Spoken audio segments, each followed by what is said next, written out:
Welcome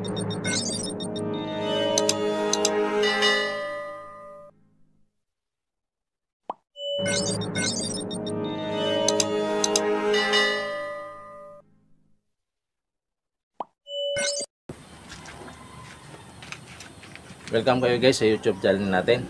At sasagot tayo ng dalawang comment doon sa mga nauna nating video. So ito yung una. Sir, magkano ang pakyawan ngayon ng CHP? Salamat sir. At ito yung pangalawa. Hi po, paki-estimate po please yung biga namin ng bahay na 9 meters by 6 meter. Kung magkano budget at kung ilang tao po ang kailanganin. So itong dalawang comment sasagutin natin. So uunahin natin itong isa. Kung magkano ang pakyawan ngayon ng pag-asintada. Bakit hindi mo subukan yung per piece? 15 pesos per piece ang isingil mo sa D4 na hollow block. At kung sa second floor ka na mag-asintada, pwede mo siyang sa atasan hanggang 18 pesos per piece. Kasi maghahakot pa kayo ng buhangin at hollow block. Okay? Kaya medyo taasan mo. Pag sa ground floor, 15 pesos per piece ang isingil mo. Ang materials, dyan na mismo sa site. Dyan yung hollow block at kayo magbibistay ng buhangin. Andyan na rin yung buhangin sa site. Hindi na kayo maghahakot mula dun sa labasan at dito pa, ibang usapan na yon. So andyan na, 15 pesos per piece. Sa isang mason, halimbawa ikaw yung mason, alam mo yan kung ilang hollow block ang maasintada mo sa loob ng isang araw. At sa experience ko, nakakasintada ako ng hollow block sa loob ng isang araw ng 90 hanggang 100. Minsan sumusubra pa nga ng 100 o nakaka 105 ako. So kung may isa kang mason at isang helper, automatic makakasintada sila ng 100 pirasong hollow block sa isang araw. Kaya kung sisigilin mo siya ng per piece, ito yung kalalabasan niya. Halimbawa, ipagpalagay natin 95 pieces na hollow block ang masintada ng isang mason at isang helper. I-times natin yan sa 15. Okay? 95 times 15 is 1,425 ang isang araw nyo. Isang mason at isang helper. Okay? 1,425. So, pag ikaw yung mason, siyempre, mga rate mo, mga 750. Tapos, kung ikaw yung helper, nasa 500 to 550. So, kasya sa inyo to. Sakto na sa inyo yung 1,425 na sahod nyo sa isang araw. So kung dalawa yung mason mo at isang helper, so ganun pa rin yan. Kasi kung dalawa yung mason mo, makakasintada sila dyan ng halos 190 sa isang araw. Okay? So ito yung tip ko sa'yo. Bago ka magpakyaw, alamin mo muna kung ilang pirasong hollow block ang isisingil mo dyan sa ipapagawa sa iyo na bahay, sa papakyawin mo. Okay? So asintada lang to ha, hindi dito kasali yung pundasyon ng hollow block mo.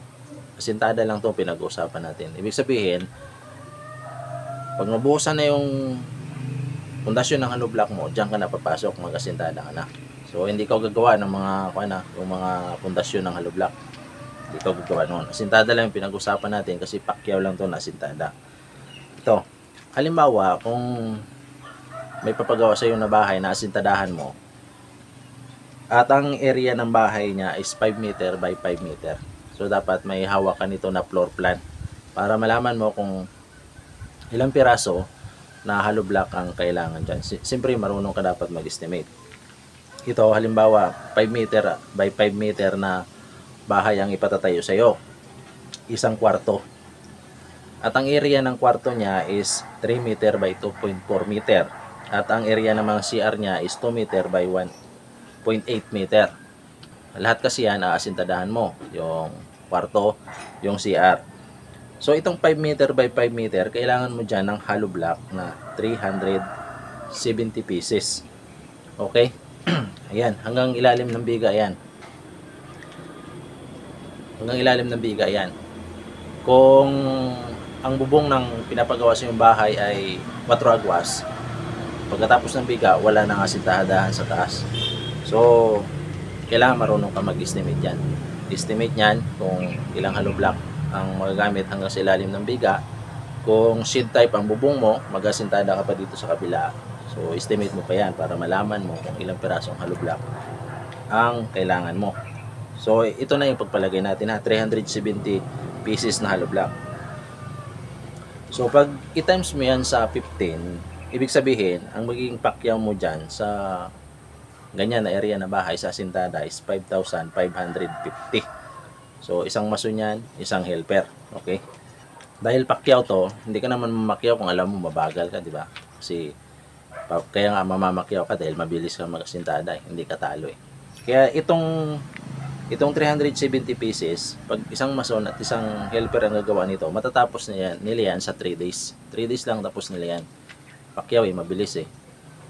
Yan. Kung lalagpas ka pa dito sa 4 days, hanggang 4 days lang, lalagpas ka pa sa 4 days, talo ka na dyan. Talo ka na dyan sa 5,550 na yan. Kailangan sa loob ng tatlong araw, matatapos mo yan yung 370 pieces na hollow block. So, ayan yung suggest ko sa iyo. Alamin mo muna yung area ng bahay. Siyempre, ilang pinto, ilang bitana. Yan. Yan, para ma-estimate mo yung hollow block na makukonsume dyan sa area na yan. Siyempre, alamin mo rin yung bubong niya. Kung 4 agwas ba siya o shade rope o lin-on na mga bubong kasi mag-asintada ka pa kung shade type na bubong ang gamitin mo. Sana nakakatulong to sa iyo. So kung maging dalawa pa ang mason mo, kailangan 2 days tapos ninyo yung 370 pieces na hollow block.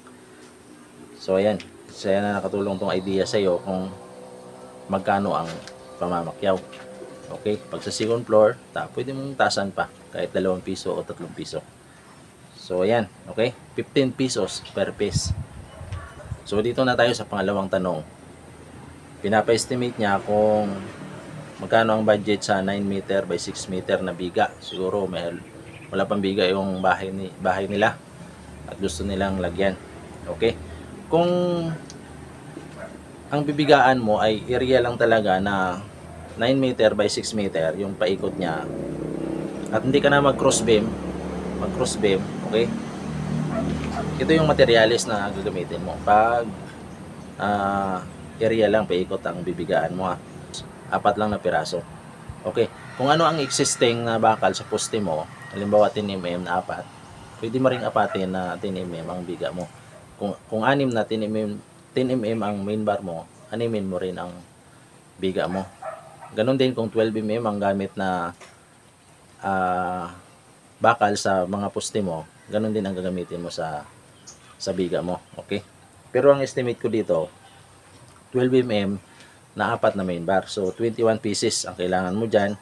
At yung stirrup mo na 9 mm is 25 pieces. Gagamit tayo ng class A na hollow. Mix ratio natin is class A, 1 to 4. Okay? Ang suggest ko na area ng biga mo is 20 cm by 25 cm. So, ang haba nito, pag pinagdugtong-dugtong mo, perimeter ng biga mo is 30 meter.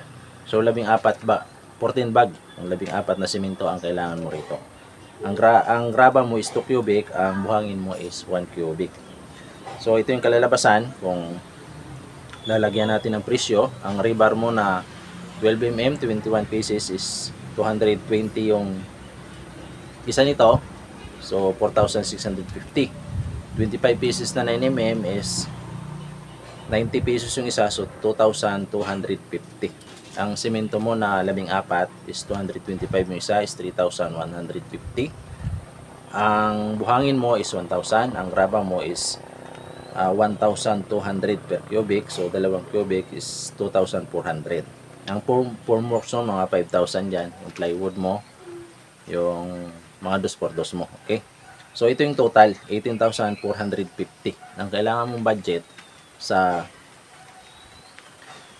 biga mo sa 9 meter by 6 meter. So kung mag-cross beam ka, itong budget mo, dagdagan mo lang siguro to ng mga 4,000 to 5,000 kung mag-cross beam ka.